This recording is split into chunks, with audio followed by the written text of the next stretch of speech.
අතිගෞරවනීය මහානායක ස්වාමීන් වහන්සේ ඇතුළු මල්වතු මහා විහාරීය කාරක සංඝ සභාවේ අවසරයි. ඒ වගේම මෙම ස්ථානයට පැමිණි ගෞරවනීය ස්වාමීන් වහන්සේලා, ඒ වගේම අභිනව නායක පදවියෙන් පිළිගත් අපේ කණම්පැල්ලි සුමනන්ද නායක ස්වාමීන් වහන්සේ, ඒ වගේම කණම්පැල්ල පැපිලිවෙල සහ ඒ ප්‍රදේශවලින් පැමිණි අපේ අනිකුත් මහත්මීන් ඇතුළු හැම දෙනාගේම අවසරයි. මම ඉතාමත් සතුටු වෙනවා මේ අවස්ථාවේ ක්‍රමී කතාව මට කරන්න ලැබීම ගැන. අපේ සුමනන්ද හාමුදුරුවෝ මට මීට මාස එකමාරක විතර ඉස්සෙල්ලා කතා කරලා මම මඩකලපුවේ ඉන්න අවස්ථාවේදී කිව්වා මේ උත්සවයේ තියෙනවා මේකට සහභාගී වෙන්න ඕනේ කියලා. ඉතින් බොහෝ රාජකාරී තිබුණා. මේ උත්සවයට මම මුලින් ඉඳලම දින වෙන් කරගත්තා. මේ කතාව පවත්වන්න මට ලොකු අවශ්‍යතාවයක් තියෙනවා. ඒ වගේම එය මගේ වගකීමක් හැටියට සැලකනවා. ඒකට හේතුව මම පොලිස් සේවයට බැඳිලා අවුරුදු 37කට ආසන්න කාලයක් ගත වෙනවා. ඒ පොලිස් සේවයට බැඳෙන්න ඉස්සෙල්ලා මම ගිය ගමේ ඉස්කෝලේට, ඒ වගේම අපේ ස්වාමීන් වහන්සේ මට වැඩි අවුරුද්දක් වැඩිමල්, උන්වහන්සේ මටයි කියලා පන්තියේ හිටියේ. මහාන වෙන්න ඉස්සෙල්ලා මම ඊට පහළ පන්තියේ. අපි දෙන්නම ප්‍රාථමික අධ්‍යාපනය ලැබුවේ එකට. ඒ වගේම ඊට පස්සේ උන්වහන්සේ පැවිදි දිවියට ඇතුළත් වුණා. මම මගේ ද්විතීක අධ්‍යාපනය සඳහා ආනන්ද විද්‍යාලයට කොළඹ ඇතුළත් වුණා. ඒ උනාට පන්සලත් එක්ක තිබිච්ච බැඳියාව ඉලිහුනේ නැහැ. මම පොඩි කාලේ අවුරුදු 3 කාලේ ඉඳලා ගමේ පන්සල කණම්පැල ශ්‍රී සුමනාරාමයට එක්ක තිබිච්ච බැඳියාව පොලිසියට බැඳෙනකම්ම තිබුණා.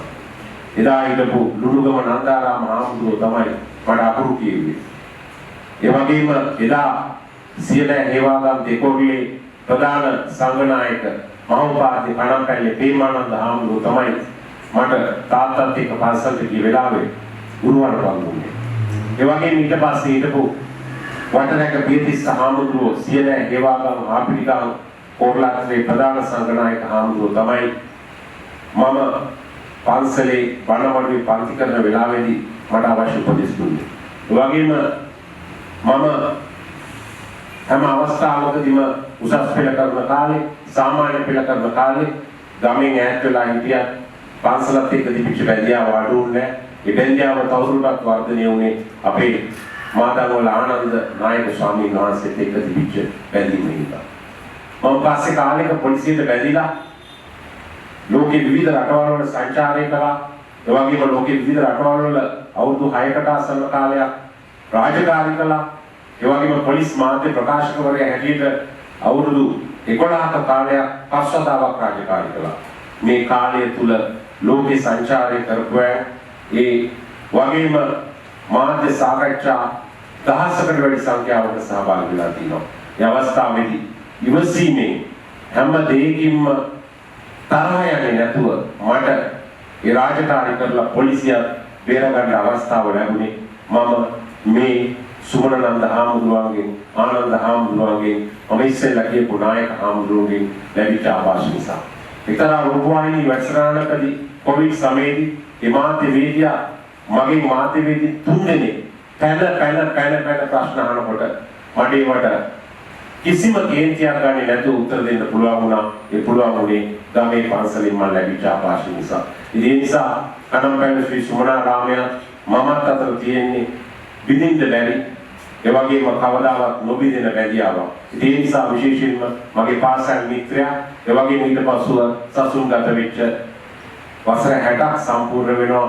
උන්වහන්සේගේ වගේම පැවිදි දිවියේ වසර 42ක් ගත කරපු මේ අපේ ස්වාමීන් වහන්සේට නැවත අපේ පන්සලට තිබිච්ච සියනෑ හේවාගම් කෝරළේ නායක පදවිය වගේම අපේ පන්සලට තිබිච්ච සියනෑ හේවාගම් ආපිරිකම් කෝරළාත්‍රේ නායක පදවිය යන පදවි දෙකම ලැබිච්ච අවස්ථාවක් මට ඉතාම සතුටුයි.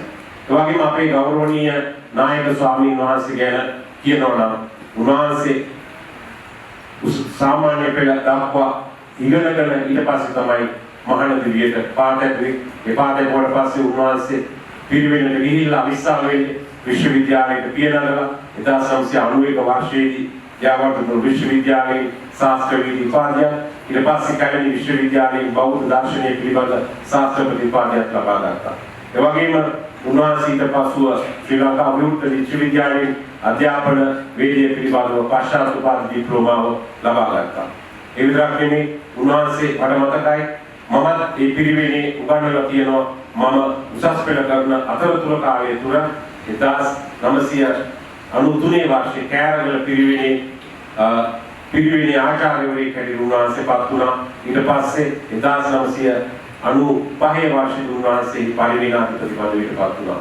ඒ වගේම 2001 වර්ෂයේදී මේ ලංකාවේ තියෙන ප්‍රථම පිරිවෙන් ගුරු අභ්‍යාස ආයතනයේට කතිකාචාර්යවරයෙක් හැටියට බැරිලා උන්වහන්සේ 2015 අවුරුද්දේදී ඒ අංශය අධිපති තනතුරට පත් වුණා. ඉතින් විශේෂයෙන්ම මෙවැනි ශාසන හිතකාමී තමුන්ගේ දැනුම බෙදා දෙන ස්වාමීන් වහන්සේලා වෙනුවෙන් මෙවැනි නායක පදවියක් ලබා දීම අපි ගිහියන් හැටියට ඒ වගේම අපේ ගම් ප්‍රදේශ වාසීන් හැටියට ඉතාම අගය කරනවා. අපේ ගෞරවනීය ස්තුතිය ගෞරවනීය මහා නායක ස්වාමීන් වහන්සේ ඇතුළු මල්ලතු කාරක සංඝ සභාවට පුද කරනවා.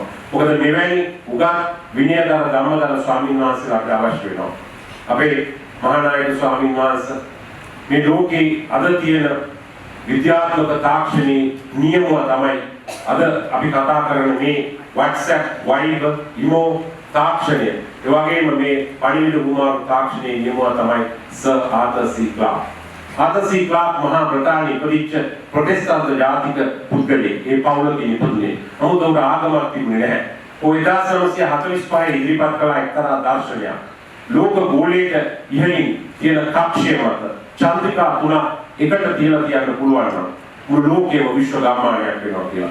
අපි ඉපදෙනකොට මම ඉපදෙනකොට අපි ඉස්කෝලේ යනකොට අපි කවදාවත් හිතුවේ නෑ මූණ බලාගෙන කතා කරන්න පුළුවන් වෙයි කියලා. කවදාවත් හිතුවේ නෑ වෙන කොහේ හරි තැනක තියෙන ලියුමක් අතින් ගේන්නේ නැතුව බලන්න පුළුවන් වෙයි කියලා. අද WhatsApp, Viber ඔක්කොම ඇවිල්ලා අපිව බලනවා. මේ තාක්ෂණය හඳුන්වලා දීපු ඒ අසහාය විද්‍යාඥයා ලියුව එක්තරා පොතක්. ඒ පොතේ නම තමයි The Deep Sea කියලා. මේ පොතේ ඒ අසහාය විද්‍යාඥයා සඳහන් කරලා තියෙනවා 2050න් පස්සේ තව අවුරුදු 25යි ලෝකේ තියෙන ආගම් අතර ඉපිලෙන ආගම ඉහළින්ම වැජබෙන ආගම තේරවාදී බුදුදහම විතරයි. අනිත් බොහෝ ආගම් වලින් මිනිස්සු ඈත් වෙනවා ඉහළට යන එකම ආගම තේරවාදී බුදුදහම විතරයි කියලා. ඔහුගේ මරණ කටයුතුවත් එකම ආගමකටවත් අනුස්කෘතරේ නැහැ. ඔහු එපා කිව්වා. හැබැයි ඔහු අවුරුදු 50ක් ලංකාවේ ජීවත් වුණා. ඔහු කිව්වා මේ ආගම ගෙනියන්න නම් අවශ්‍ය වෙන එකම දේ තමයි එහෙම ඉපිලෙන ආගමක්, එහෙම වැජබෙන ආගමක්, ඒකට අවශ්‍ය සංඝ පීඨුවරයා වරුණ අවශ්‍යයි කියලා. ඒ නිසා තමයි අපේ සුමනනන්ද හාමුදුරුවෝ වගේ උගත් ස්වාමීන් වහන්සේලාට මේ වගේ පදවි තව තවත් අවශ්‍ය වෙන්නේ. ඒ වගේම ගෞරවනීය ස්වාමීන් වහන්සේ මම පොලිස් නිලධාරියෙක් වගේම මම නීතිඥයෙක්. ලංකාවේ නීතියේ තියෙන ප්‍රධානම ග්‍රන්ථය තමයි වැරදි සදාන වෙන ග්‍රන්ථය තමයි ලංකා දණ්ඩ නීති සංග්‍රහය. ලංකා දණ්ඩ නීති සංග්‍රහයේ වගන්ති තියෙනවා 490ක්.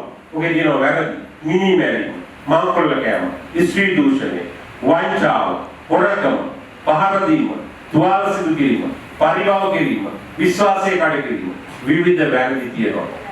මම මේ ග්‍රන්ථය ගැන අධ්‍යයනය කරලා තියෙනවා. මේක සුද්ධ අඳුරලා දුන්නේ අපිට ඉන්දියාවට අඳුරලා දුන්නේ එංගලන්තේ. මේ ග්‍රන්ථයේ තියෙන මේ දණ්ඩ නීති සංග්‍රහයේ තියෙන වගන්ති 490ම ලඝු කරන්න පුළුවන් පන්සිල් පද පහට. පන්සිල් පද පහේ තියෙන දේවල් තමයි ඔය වගන්ති 490ම තියෙන්නේ. ඒ නිසා ලෝකෙ බිහි වෙච්ච බොහෝ නීති වලට පදනම වෙලා තියෙන බුද්ධාම.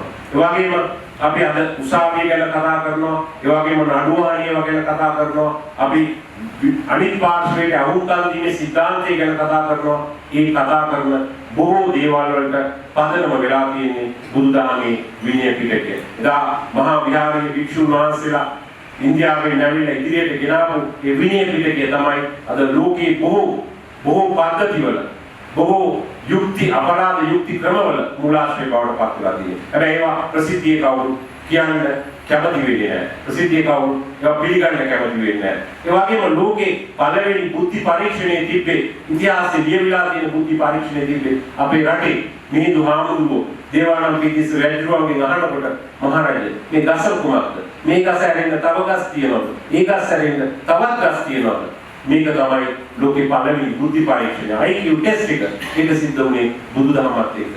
ඒ වගේම අද ලෝකේ මිනිස්සු කතා කරනවා ගෝලීය උණුසුම ගැන. ඒ වගේම අද කතා කරනවා ලෝකීය උණුසුම වෙනවා මිනිස්සු පරිසරයට හානි කරනවා කියලා. එදා මිහිඳු හාමුදුරුවෝ දේවානම්ද පිටිස් රජුට කිව්වේ මහරජා ඔබ මේ රටේ අයිතිකාරයා නෙමෙයි බාරකාරයා විතරයි. මේ සත්තුන්ට වණයට හිංසා කරන්න කොට අයිතියක් නැහැ කියලා. අද ලෝකේ සංකල්පයක් ඇති වෙලා තියෙනවා the doctrine of public trust කියලා. ඒ කියන්නේ ලෝකේ පොදු භාරය වනාන්තර ස්වභාවික සම්පත් ආරක්ෂා කරන්න ඕනේ කියලා. ඒ සිද්ධාන්තය අඳුරලා දුන්නේ මිහිඳු මහරහතන් වහන්සේ. ඉතින් ඒ නිසා මේ ශ්‍රේෂ්ඨ ධර්මත් එක්ක ගෙනියන්න නම් මේ ශ්‍රේෂ්ඨ ධර්ම තවත් අවුරුදු 1000 ගානකට ගෙනියන්න නම් අපට අවශ්‍ය වෙනවා මේ වගේ උගත් ස්වාමීන් වහන්සේලාට මේ වගේ තනතුරු දීලා දිරිමත් කරන එක. ඉතින් ඒක නිසා අද විද්‍යාව ගැන කතා කරනවා. අද හැමෝම නවීන තාක්ෂණය ගැන කතා කරනවා. තථාගත බුදුන් වහන්සේ කාලාමයට දේශනා කරපු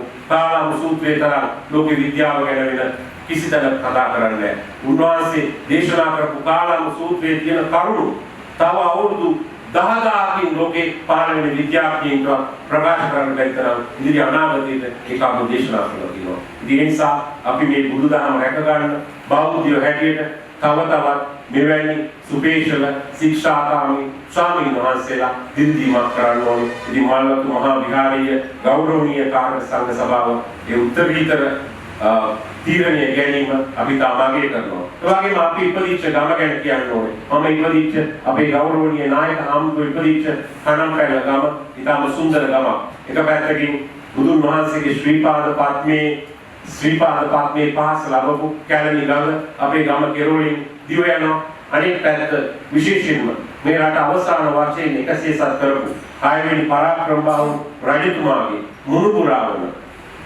මායාදුන්න රජතුමා ඇති කරපු ඓතිහාසික සීතාවක රාජධානිය පිළිලා තියෙනවා. සීතාවක රාජධානියේ මායාදුන්නගෙන් පස්සේ දිවිවෙච්ච ඔහුගේ ආදරණීය පුතා ටිකිරි බණ්ඩාර ටිකිරි කුමරු රාජසිංහ ගැන සඳහන් වෙනවා. ඔහු මහා ඇලෙක්සැන්ඩර් හා සමාන රණකාමියෙක් හැටියට තමයි එවකට හිටපු පෘතුගීසි ලේඛකයෝ සඳහන් කරලා තියෙන්නේ. ඒ නිසා උඩරට රාජධානිය වගේම අපි සීතාවක රාජධානියේ උරුමක් කරුවන්. ඒ නිසා ඒ සීතාවක රාජධානියේ කණම්පැල්ල කියන ගමෙන් බිහිවෙච්ච කණම්පැල්ල ගමේ හිටපු අපේ ගෞරවනීය ස්වාමීන් වහන්සේට මේ නායක පදවිය පිරිනැමීම තවත් අපේ ප්‍රදේශයට ඉතා විශාල සේවාවක් කරන්න ලැබුණු පිටුවහලක් හැටියට සාධනීය පියවරක් හැටියටයි අපි සැලකන්නේ. ඒ වගේම උන්වහන්සේ අපේ ප්‍රදේශයේ ශාසන ආරක්ෂක බලමණ්ඩලයේ සභාපතිවරයා හැටියට කටයුතු කරනවා. ඒ වගේම තව තවත් ඒ කටයුතු කරන්න ලැබිච්ච